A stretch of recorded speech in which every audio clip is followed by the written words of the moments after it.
welcome to Ipsa Dixit, a podcast on legal scholarship. I'm your host, Brian L. Fry, Spears Gilbert Associate Professor of Law at the University of Kentucky College of Law.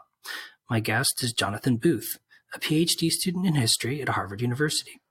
We will discuss the first chapter of his dissertation, Free Labor Under Proper Regulation, Britain and Jamaica, 1831 to 1840. So welcome to the show, Jonathon. Thank you so much for having me. Yeah, my pleasure. I'm so glad that Mike Banerjee connected us.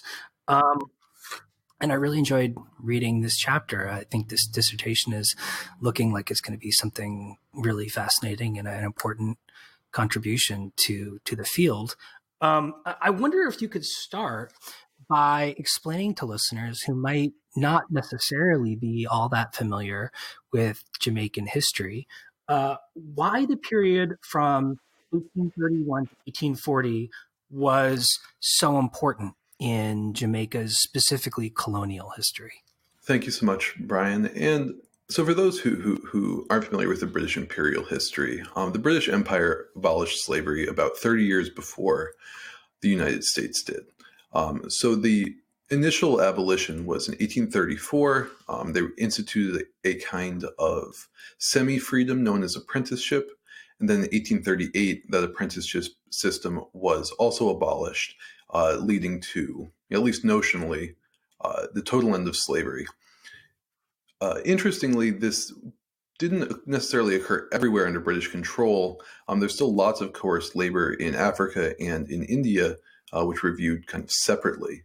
But as far as the Caribbean and Mauritius goes, the main sugar-producing colonies of the British Empire, slavery is fully abolished by 1838. So in this chapter, I'm trying to look at the Abolition Act itself that's passed in London and the way that that act is implemented in the colonies. Because most of the important elements of abolition, the kind of on-the-ground legal regulations, weren't imposed from London. The British Imperial Abolition Act really was an outline that had to be filled in by local governments.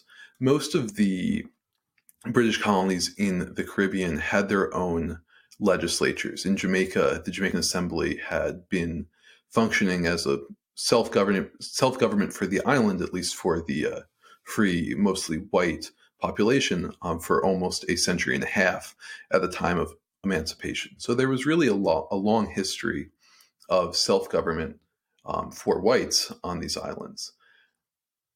And my goal in this chapter is to take kind of the theory of these laws, which are often talked about by historians in the most general terms, and see how they were implemented on the ground, and look at what kinds of implementing legislation was passed in the Caribbean to make the promise of emancipation into a reality, more or less. Well, so I get the sense that the sort of conventional wisdom is that, abolition and emancipation were a unqualifiedly kind of positive development. And yet it seems like the history that you tell is a lot more complicated and qualified than that. I wonder if you could sort of talk a little bit about the debates over emancipation and sort of what the people advocating or discussing the possibility of emancipation and of abolition kind of foresaw as the legal regime that would replace it. Yes, definitely. I think it's important to start with how labor and employment law looks in Britain in the 19th century.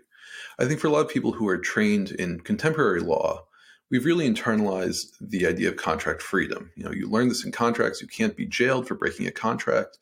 But that was not true in the 19th century. It wasn't until 1875 in Britain that you could no longer be punished criminally for breaking a contract. And the economist Suresh Naidu at Columbia has shown that employers were much more likely to bring criminal sanctions against workers when there was low unemployment, when they needed to raise the coercion level to make sure they could maintain their workforce. And I think when that important context is added, it's not that surprising that for large segments of British society, the idea that coercion would continue after the abolition of slavery, that wasn't an unusual idea. the British economy domestically also had a great deal of coercion. And so in the chapter, I have a number of quotes from people that we think of as the great heroes of abolition, and many who really were, they're known as kind of in British historiography as the saints. But I have quotes from them about how after emancipation, we need to maintain a system of control. We need to institute a strong police. And these ideas that coercion was necessary in the economy generally, and specifically to grow sugar, which is a truly brutal crop for the laborers, those ideas were really widely shared. The abolitionists believed that. The kind of liberals in Jamaica and in Parliament believed that. And the slave owners, when they were forced to decide how they could imagine a post-emancipation society after it became clear that slavery was ending, they also turned to these ideas of coercion. One former plantation owner told a parliamentary committee looking into the abolition of slavery, he said that he would support criminal sanctions for breaking contracts. And he said, if a plowman in England breaks his contract, he would be criminally punished. And he thinks that's a good way to transfer to Jamaica. So in this scenario in 1833, when the British Abolition Act is being debated, everyone who has direct influence over the process believes that sugar should continue to be grown as the core of the colonial economy, and that coercion is necessary to do so. There's lots of fears, especially in the larger islands like Jamaica, that when slavery is abolished, that the formerly enslaved people would make a fairly rational choice and buy land away from these brutal sugar plantations.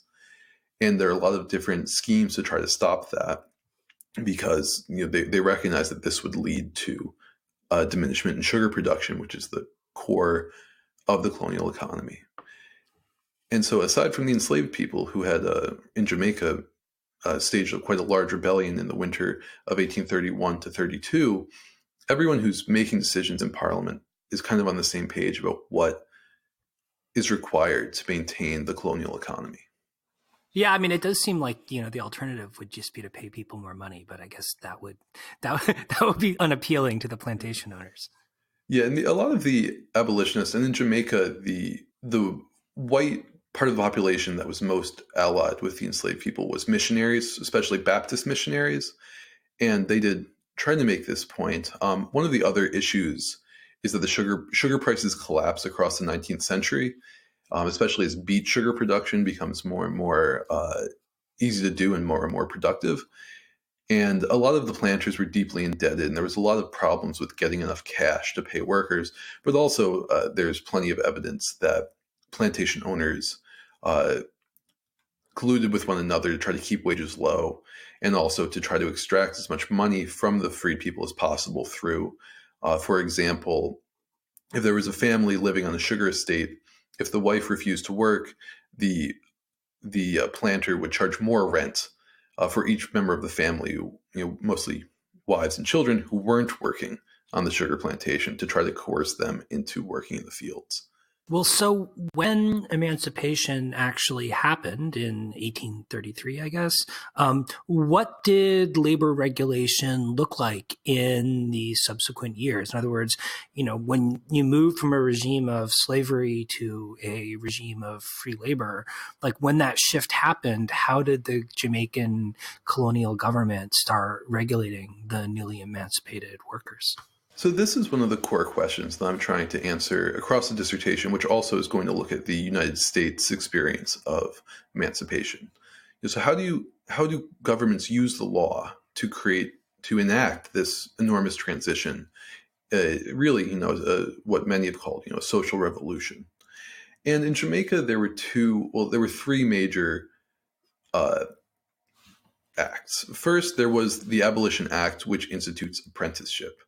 And apprenticeship was generally seen as a failure. It was, in some ways, trying to have it both ways. The basic idea was that all of the people who were enslaved in Jamaica and throughout the British Caribbean would become free at midnight on August 1st, 1834. But they would be bound to the plantations upon which they had worked. They would be required to work a certain number of hours a week for their former owner. They could still be transferred from one plantation owner to another. I've seen ads in Jamaican newspapers advertising for sale the unexpired contracts of apprentices. And they were able to work and earn money on their own times, and they were able to maintain the garden plots that they had under slavery. But other than that, there wasn't that much difference, except in the realm of criminal punishment, where the state becomes much more influential and really kind of takes the power of punishment from slaveholders, and the state takes it and uses it to punish. The Abolition Act included a lot of restrictions on punishment of people who are now apprentices. The estate owners could no longer just flog them on their own choice. There was instituted a process of law. They imported a bunch of people that were known as stipendiary or special magistrates. These are paid magistrates, unlike most local magistrates, largely but not exclusively imported from England, who are there to support and provide some kind of procedural rights for the apprentices. And the two kind of key pieces of legislation that were passed before the actual end of slavery in Jamaica in the fall of 1833 were a Police Act and a Vagrancy Act. The Police Act institutes what is essentially a modern police force in Jamaica to cover the whole island, to be uniformed, armed, and to be able to carry out punishments. There are numerous examples of police being called in to give sentence. When an apprentice was sentenced to flogging, they would call in the police. If someone was refusing to work, the police could be called in to break up the strike, especially if it was a combination among apprentices. And so this specifically gives the state the power to enforce the law now that the state has to enforce the law to a much larger extent. And then the Vagrancy Act criminalizes a wide range of behavior, including apprentices carrying what in the law it says grass, canes, really any agricultural products. If they don't have a pass from the estate owner, they can be arrested and charged by the police under the Vagrancy Act or the Police Act. It varies across the years. But this is a very big problem because many, during slavery in Jamaica and continuing into apprenticeship, many of the enslaved people grew and sold their own food. And so this law was really trying to crack down on peasant production because, as I said before, the big fear was that the formerly enslaved people were going to leave the plantations and move in and develop their own independent communities and no longer work on the sugar plantations. So between the strictures of apprenticeship, the Police Act, and the Vagrancy Act, we have what I call a legal architecture of post-emancipation society. After full freedom in 1838, these laws are reenacted in new forms. Now everyone is everyone is free. There are no more restrictions of apprenticeship, but there's also no more protections. The special magistrates are still there, but their presence is never necessary. And a local court, what's called in Jamaica the Pedi Sessions, which is made up of 2 or 3 magistrates who are usually planters who don't have legal training, they can sentence Black Jamaicans to the workhouse or to large fines for any of the crimes on the books, including larceny, including vagrancy, and a wide variety of vague social control legislation. And I do think that one thing that I see very clearly in the Jamaican history, and I think also in the post-emancipation U.S. history, is the power of vague laws, which give huge areas of discretion to police. And without any procedural protections, it's very, very hard to prove that you weren't acting disorderly, which is still the case, except in Jamaica or in post-emancipation Atlanta, being convicted of disorderly conduct could mean weeks in jail or on the chain gang. Well, so I wonder if you could talk a little bit about the relationship between the regulation of labor, the police, and vagrancy in both Jamaica and in England. at that point in time? And to what extent were they formally similar? And to the extent that there were certain formal similarities, how did those similarities play out in practice, if at all? So there were quite a few similarities, especially in the Vagrancy Act. And this is the main defense of the Jamaican Assembly and Jamaican elites, is they say the Vagrancy Act we passed is just like the British Vagrancy Act. And the Colonial Office, which actually rejected the first vagrancy law, but did not reject the one passed after full abolition in 1839, their response is that the situation on the ground in Jamaica is radically different than in England. The Black Jamaicans, who make up about 85 to 90% of the population at emancipation, they don't have the kind of long-term legal knowledge and community structures that exist in England. They don't have other options, at least at first. I'll talk a bit later about the large migration of Jamaicans into the countryside to form their own villages, just what they were trying to avoid. But the abolitionists and the Colonial Office say that there's a lot of differences on the ground, and particularly one of the former governors of Jamaica writes in the late 1830s that, and perhaps giving off a rosy view of the British criminal justice system, but he points to what essentially is implicit bias among all of the magistrates of Jamaica. That they grew up in a slave society. Many of them were slave owners or the managers of estates, and that's impossible for these people to mete out equal justice for Black Jamaicans. And that giving them this discretion between the police and the magistrates to sentence Black Jamaicans to long jail sentences, often several months for stealing one sugarcane stalk, is just too ripe for abuse. And because of that, the Colonial Office and British abolitionists want the Jamaican laws to be less harsh than their British equivalents. And in Apprenticeship and after, there's actually quite a wide range and numerous examples of protest of these new laws from Black Jamaicans and their allies. They're very much aware that these laws are meant to keep them on the plantations and meant to keep them working for low wages and to reduce their other options for gaining a livelihood. And they protest quite strongly against the laws throughout the post-emancipation period. Yeah, I mean, in a lot of ways, it almost seems like emancipation was almost like giving freedom with one hand and taking it away with the other, or substituting a sort of quasi-slavery for the slavery that had nominally been ended. Yes, I think that's definitely true in some ways, but I think that the similarities to freedom in Britain are instructive.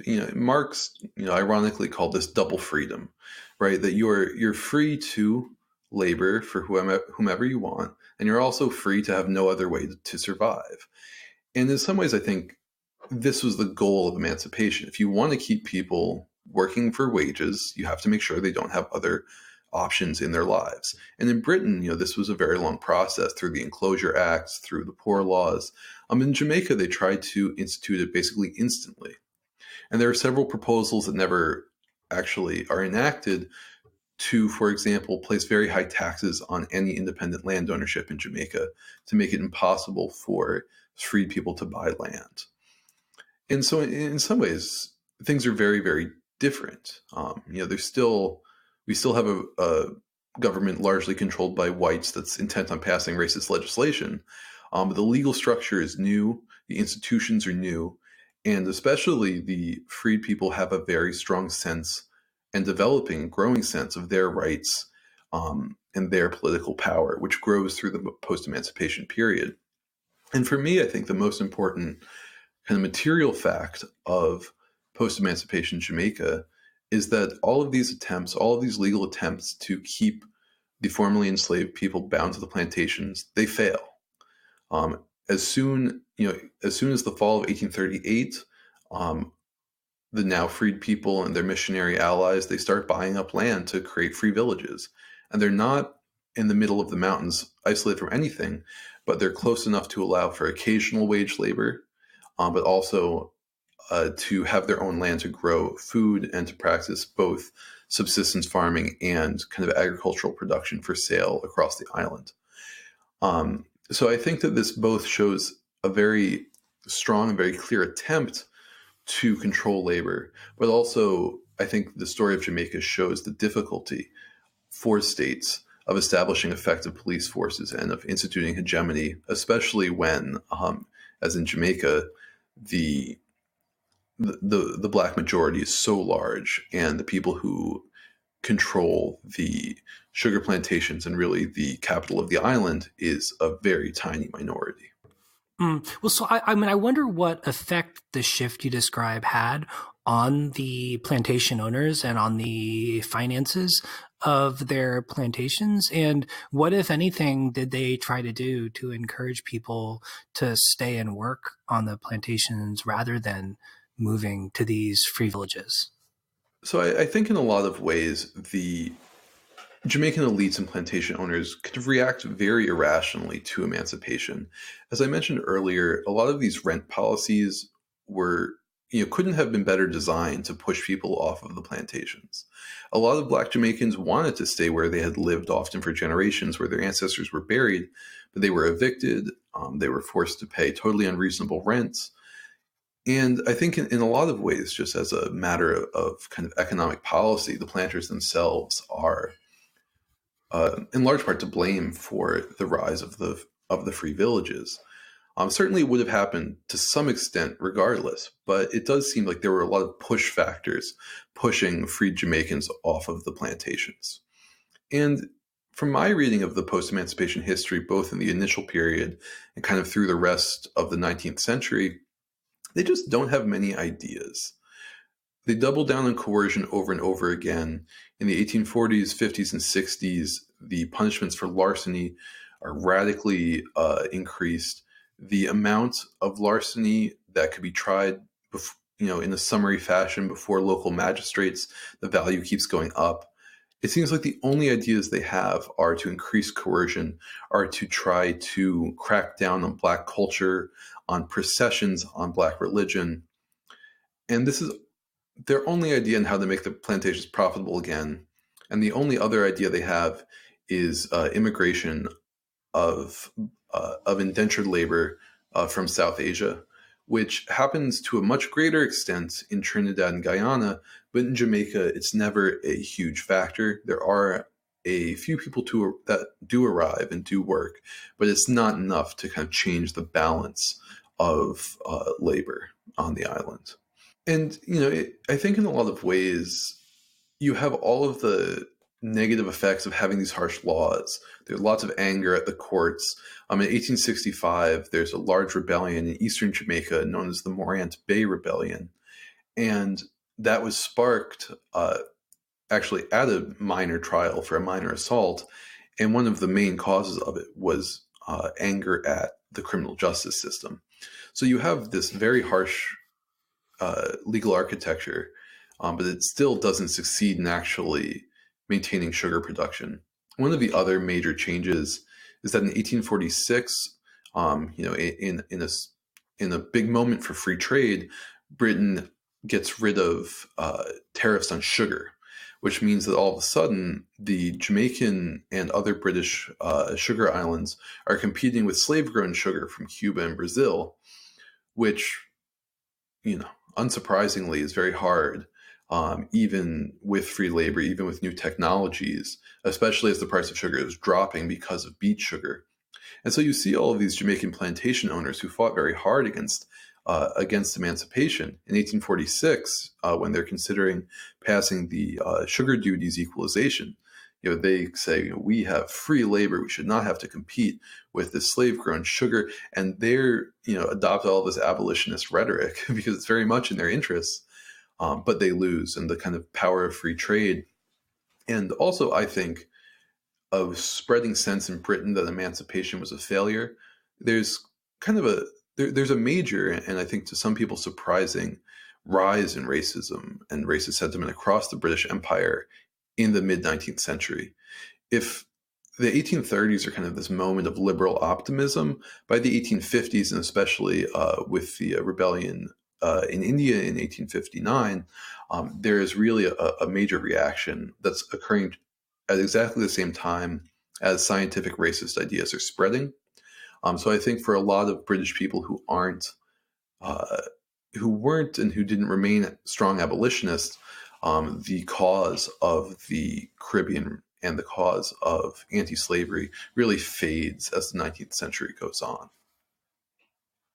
Mm, Well, I was interested by the sort of comparison you made earlier of the sort of regulatory systems in England and in Jamaica. And I wonder if you think that potentially, at least, one of the reasons that regulation seems to have been so much less sort of practically effective in Jamaica was sort of the acuteness of the shift, as it were, from one form of society to another. Whereas it seems like in England, these kinds of social regulations had a much longer time frame in which to sort of normalize themselves and become sort of seen as kind of a kind of social backdrop that no one questioned.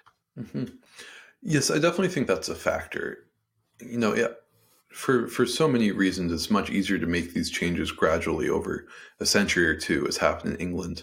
Though, throughout that time, as E.P. Thompson, famous British social historian, has shown, there's lots of protests in England, lots of riots, lots of strikes.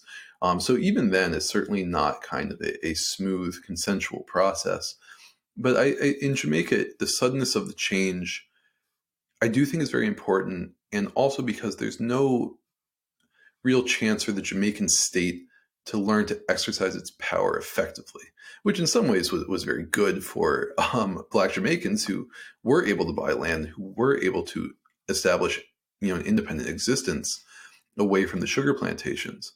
But I do think it's very important that when, for example, the tax on land was proposed in 1833, the governor of Jamaica basically says we could never do that. We could never collect these taxes. We could never enforce evictions for non-payment of taxes. There's no way that the Jamaican state can handle this. Whereas in England, there's a much longer time span of state building and of increasing state power to be able to institute these coercive policies. And I think that is a huge difference between Jamaica and England. And then kind of on the other side is also a difference between Jamaica and the United States, where I see, despite the American story of small government, the American state governments are much stronger than Jamaica. Well, so in Jonathon, in clothing, So Jonathan, in closing, I wonder if you could talk a little bit about this initial chapter of your dissertation in relation to the larger thesis or project of the dissertation as a whole, to the extent you sort of worked it through at this point. Yes. So the dissertation is going to trace both the U.S. and Jamaica from British emancipation that we've been talking about through roughly 1900. I'm very interested in the impact that British emancipation in the Caribbean has on abolitionists and pro-slavery thinkers in the United States, and how it shapes American abolition policy. So there's definitely a connective element, but the comparative part, I'm really interested, as I said before, in the kind of broadest question of how law shapes and enacts these massive transformations. And in both places, there are lots of new laws that are passed. There's lots of new coercive infrastructure that is put into place. But things go very differently. I think many listeners will be much more familiar with the American side of sharecropping, of the defeat of Reconstruction.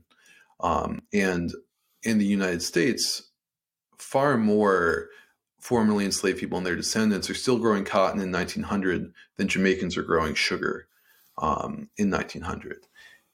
And to me, this points to the importance of law and the importance of state power, and also its ability to be challenged from below, which I think comes through very clearly in both cases. And on the legal side, something else that I think has become very clear to me through this research is the importance of all of these procedural protections of which in the 19th century there are very few. I think all of us, especially who've received our legal education in the post 1960s, are very used to living in the world after the Warren Court and after the Rights Revolution, where you have a right to a lawyer and you have a right to a jury trial. And especially for minor offenses in the 19th century, this just isn't the case. And so it's very easy for the state to create vague and discretionary offenses and to arrest large numbers of people and to fine them, to put them to work on chain gangs or public works. And so my goal is to kind of trace these histories and look at what I see as very similar intentions and very divergent results across the United States and Jamaica after both countries' emancipations. Well, Jonathon, thanks so much for coming on the show. Like I said, I really enjoyed this chapter and talking to you about it, and I look forward to seeing the larger project develop over time. Thank you so much. This was great.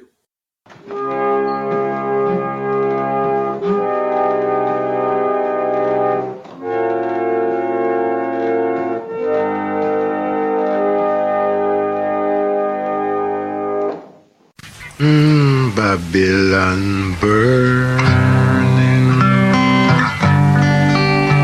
Babylon burning, Babylon burn. They have no water. Fire, fire, fire, fire. Fire, fire, they have no water. Who you gonna run to? Who you gonna run to? Who you gonna run to? Ain't having no mercy. Stand up and fight it. Stand up and fight it. Stand up and fight. Stand up and fight your fight. And give me freedom. Babylon burning. Babylon burning. Babylon burning. They haven't got no water. I see the fire, hot the fire. I see the fire, and they haven't got no water.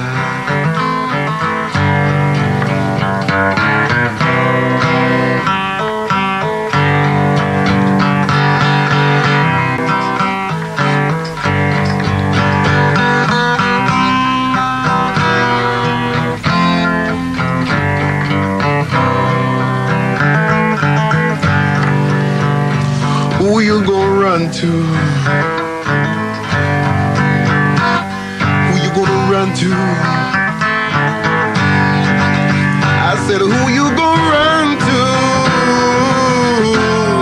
Ain't have no mercy.